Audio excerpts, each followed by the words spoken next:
열왕기하 8장 16절에서 29절까지 말씀을 교도합니다. 이스라엘의 왕 아합의 아들 요람 제5년에 여호사밧이 유다의 왕이었을 때에 유다의 왕 여호사밧의 아들 여호람이 왕이 되니라. 여호람이 왕이 될 때에 나이가 32세라. 예루살렘에서 8년 동안 통치하니라. 그가 이스라엘 왕들의 길을 가서 아합의 집과 같이 하였으니 이는 아합의 딸이 그의 아내가 되었습니다. 그가 여호와 보시기에 악을 행하였으나 여호와께서 그의 종 다윗을 위하여 유다 멸하기를 즐겨하지 아니하셨으니 이는 그와 그의 자손에게 항상 등불을 주겠다고 말씀하셨음이더라. 여호람 때에 에돔이 유다의 손에서 배반하여 자기 위에 왕을 세운 고로 여호람이 모든 병거를 거느리고 사일로 갔더니 밤에 일어나 자기를 에워싼 에돔 사람과 그 병거의 장관들을 치니 이에 백성이 도망하여 각각 그들의 장막들로 돌아갔더라. 이와 같이 에돔이 유다의 수하에서 배반하였더니 오늘까지 그러하였으며 그때에 림나도 배반하였더라. 여호람의 남은 사적과 그가 행한 모든 일은 유다 왕 역대 지략에 기록되지 아니하였느냐. 여호람이 그의 조상들과 함께 자매 그의 조상들과 함께 다윗성에 장사되고 그의 아들 아하시아가 대신하여 왕이 되니라. 이스라엘 왕 아합의 아들 요람 제12년에 유다 왕 여호람의 아들 아하시아가 왕이 되니 아하시아가 왕이 될 때에 나이가 22세라. 예루살렘에서 1년을 통치하니라. 그의 어머니의 이름은 아달랴라. 이스라엘 왕 오므리의 손녀이더라. 아하시아가 아합의 집길로 행하여 아합의 집과 같이 여호와 보시기에 악을 행하였으니 이는 그가 아합의 집에 사위가 되었음이로라. 그가 아합의 아들 요람과 함께 길르한 라못으로 가서 아람 왕 하사엘과 더불어 싸우더니 아람 사람들이 요람에게 부상을 입힌지라. 요람 왕이 아람 왕 하사엘과 싸울 때에 라마에서 아람 사람에게 당한 부상을 치료하려 하여 이스라엘로 돌아왔더라. 유다의 왕 여호람의 아들 아하시아가 아합의 아들 요람을 보기 위하여 내려갔으니 이는 그에게 병이 생겼음이더라. 아멘. 할렐루야. 하나님의 크신 은혜와 평강이 오늘도 변함없이 여러분 가운데 가득 넘치기를 주님의 이름으로 축원합니다. 오늘 본문 말씀은 잠시 시각을 돌려서 북이스라엘뿐 아니라 이제 남유다 왕국의 일을 기록하고 있습니다. 어떤 내용이냐면요, 그 북이스라엘의 여호람 왕 때에 남유다의 여호람이 또 왕으로 등극했다라고 하는 거예요. 16절에 보니까 기록이 그렇게 돼 있죠. 사람 참 이름 헷갈리게 합니다. 여호람, 요람. 이름 똑같아요. 사실은 똑같습니다. 그 북왕국의 아합의 아들의 이름도 여호람이고 그리고 남왕국의 여호사밧의 아들의 이름도 여호람입니다. 근데 이제 여호람이라고 하는 똑같은 이름이 나오니까 북이스라엘의 이제 여호람 왕은 이름을 어떻게 표기하기 시작하냐면 요람이라고 하는 축약형으로 이제 표기를 합니다. 미국 영화 보면 이제 그러잖아요. 팀. 티모시, 그러니까 디모데인데 원래 이름이 축약해가지고 팀 이렇게 얘기해요. 톰 이렇게 얘기합니다. 토마스, 그러니까 도마라는 이름인데 이걸 또 축약해가지고 톰 이렇게 얘기해요. 마찬가지로 원래 이름은 여호람인데 이제 축약을 해가지고 요람이다. 그래서 이제 북왕국의 왕의 이름은 이제부터 요람, 전에까지는 여호람이라고 썼거든요. 근데 지금부터는 요람이라고 쓰고 남왕국 유다의 왕을 이제 여호람이라 이렇게 부르고 있습니다. 자, 그러면 왜 이 시점에 이제 한창 이제 북왕국 이야기를 하다가 이제 남유다 왕국의 이야기를 이제 교차해서 꺼내느냐, 우리가 한번 좀 생각을 해봐야 됩니다. 일단 이게 전형적인 열왕기서의 이 서술 방식입니다. 왔다 갔다 이제 교차하면서 기술을 하는 거예요. 이게 어떤 의미가 있냐면 비록 지금 나라가 두 개로 나눠졌지만 그러나 하나의 이스라엘 백성이다라고 하는 정체성 인식이 이 안에 담겨 있어요. 나라가 갈라진 이후로는 다시는 하나 되지 못하거든요. 정치적으로는. 그러나 그럼에도 불구하고 여전히 하나의 이스라엘 민족이다라고 하는 분명한 정체성을 이 교차 방식에서, 기술 방식에서 이게 내비치고 있는 거죠. 그래서 어느 왕 시대에 다른 쪽에 누가 왕으로 등극하면 그걸 꼭 기록을 해줍니다. 또 그쪽 왕이 이제 한참 있다가 요 다른 쪽 왕이 또 등극을 하면 또 이쪽도 기술을 해줘요. 그렇게 이제 한무더기로 가자라고 하는 거죠. 16절에 보니까 그래서 아합의 아들 요람 제5년에 그죠? 남유다의 여호람 왕이 등극해서 이렇게 됐죠. 25절에도 북왕국의 요람 제12년에 남왕국의 여호람의 아들인 아하시아가 왕이 됐다. 그래서 이제 이 기사를 제공해 주는 겁니다. 자, 그런데 그 의미만 있는 건 아니에요. 또 하나의 의미가 더 있다고 보여지는데 뭐냐면 이거죠.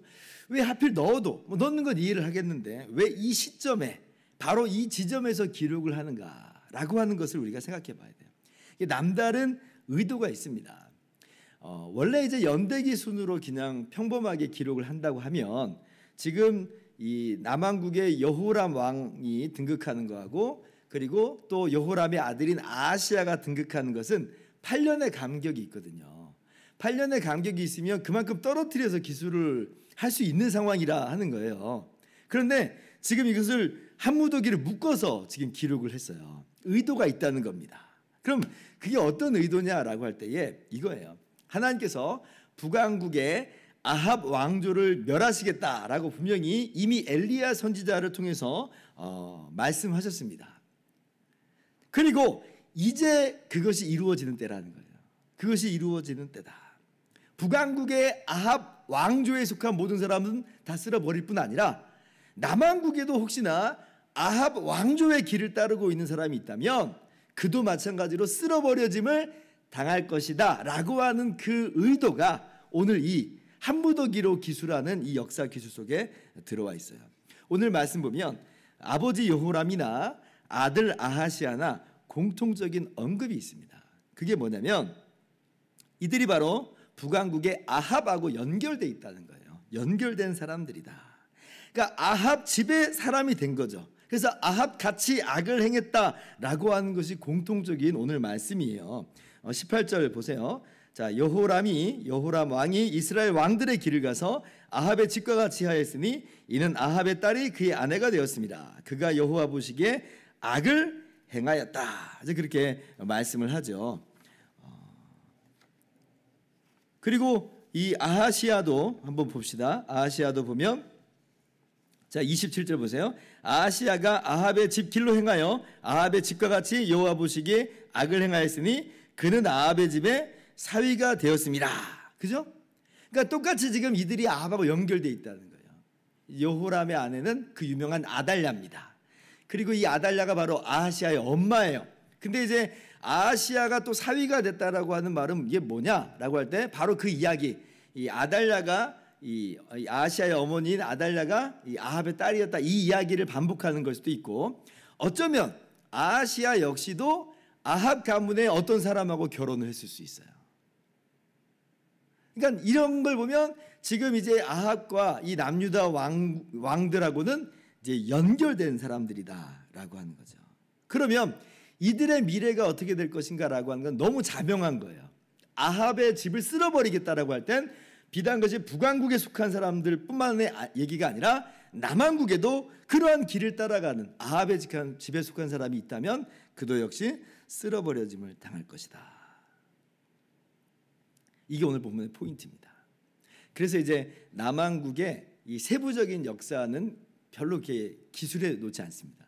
역대기에는 이제 여호람 왕의 이야기가 조금 더 자세히 기록이 되어 있어요. 그러니까 얼마나 악한 왕인지가 더 세부적으로 기록되어 있다는 거예요.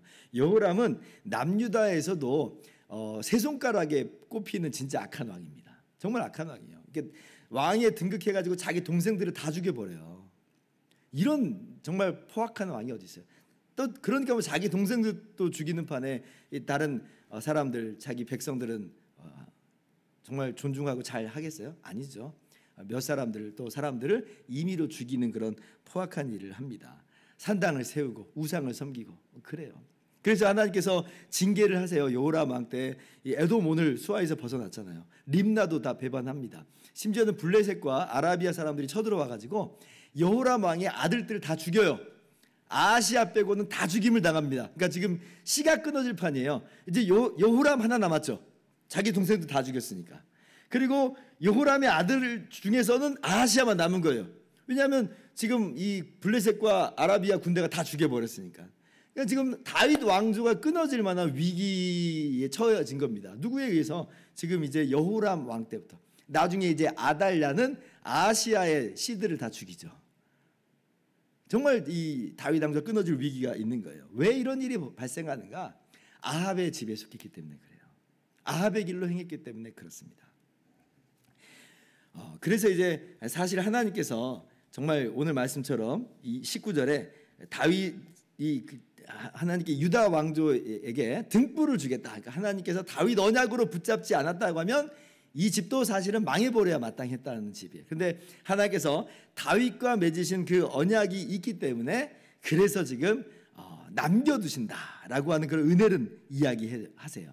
감사한 거죠. 정말 감사한 거죠. 그러나 오늘 말씀의 핵심적인 포인트 중에 하나는 뭐냐? 아합의 집에 속하면 안 된다. 아합의 길로 가면 안 된다는 거예요. 그러면 북왕국에 있든 남왕국에 있든 쓸어버림을 당한다. 바로 그 이야기가 이제 9장에 나와요. 내일부터 보는 9장 이야기는 아합 왕조를 쓸어버리는 이야기가 이제 드디어 나오기 시작하는 거예요. 자, 그러면 오늘 이제 이 말씀을 우리 삶 가운데 적용을 할 수 있겠죠. 오늘 나는 그러면 어떤 집에 서겠느냐, 나는 그러면 어떤 길을 가겠느냐라고 하는 오늘 우리의 다짐과 우리의 마음의 결심이 있어야겠습니다. 우리 앞에 항상 두 길이 있는 거예요. 넓은 길이 있고 좁은 길이 있죠. 넓은 길은 사람들이 많이 가고 또 그 길은 평탄의 길이고 또 그 길은 성공의 길처럼 보여요. 좁은 길은 좁고 말 그대로 좁아요. 또 험해요. 가는 사람도 별로 없는 것 같아요. 혹시 나만 가는 거 아니야? 라고 하는 그런 생각도 들기도 합니다. 그러나 우리는 어느 길로 가야 되느냐라고 할 때 우리는 좁은 길로 가야죠. 좁은 길로. 예수 그리스도를 나의 주와 구주로 믿는 정말 좁은 문으로 들어가는, 나의 죄인됨을 인정하고 나는 참으로 멸망하기 마땅한 그런 죄인임을 인정하면서 그래서 오직 예수 그리스도만을 의지합니다 라고 하는 바로 그 좁은 문으로 들어가서 그래서 날마다 자기 십자가를 지는 거예요. 이게 무슨 얘기예요? 내가 예수님을 믿을 때만 내가 죄인입니다 라고 말하는 게 아니라 우리의 모든 삶에 있어서 나는 맞습니다, 정말 주님의 은혜 아니면 나는 영원히 죽을 수밖에 없는 죄인입니다 라고 하는 그 인식을 갖고 살아가는 거예요. 그런데 주님께서 나를 위해서 대신 십자가에서 죽고 그렇게 나를 건져내셨으니 내가 진짜 은혜 받은 사람인 줄 압니다 라고 하는 인식을 갖고 살아가는 게 자기를 부인하고 자기 십자가를 지고 따라가는 삶이에요. 그게 좁은 문으로 들어가는 것이고 그것이 바로 좁은 길을 걷는 겁니다. 그것이 정말 복된 길이에요. 당장은 좁은 문이고 당장은 좁은 길처럼 보이지만 그 좁은 길에 마지막으로 가보면 어떤 일이 이제 있겠어요? 영광의 하나님의 나라가 새하늘과 새 땅이 우리 가운데 예비되어 있는 겁니다. 확 열리는 거예요. 지금 이제 좁은 문으로 들어가서 좁은 길로 갔다고 해서 마냥 힘들어할 게 아니라 앞에 장차 놓여지는 그 영광을 바라보면서 우리가 기쁨으로 소망하면서 나아가는 거죠. 그러면서 내가 아합의 집에 서지 않기를, 아합의 길을 따르지 않기를, 오만한 자의 자리에 앉지 않기를, 그렇게 복 있는 삶을 살아가는 저와 여러분 모두 되기를 주님의 이름으로 축원합니다. 기도하겠습니다.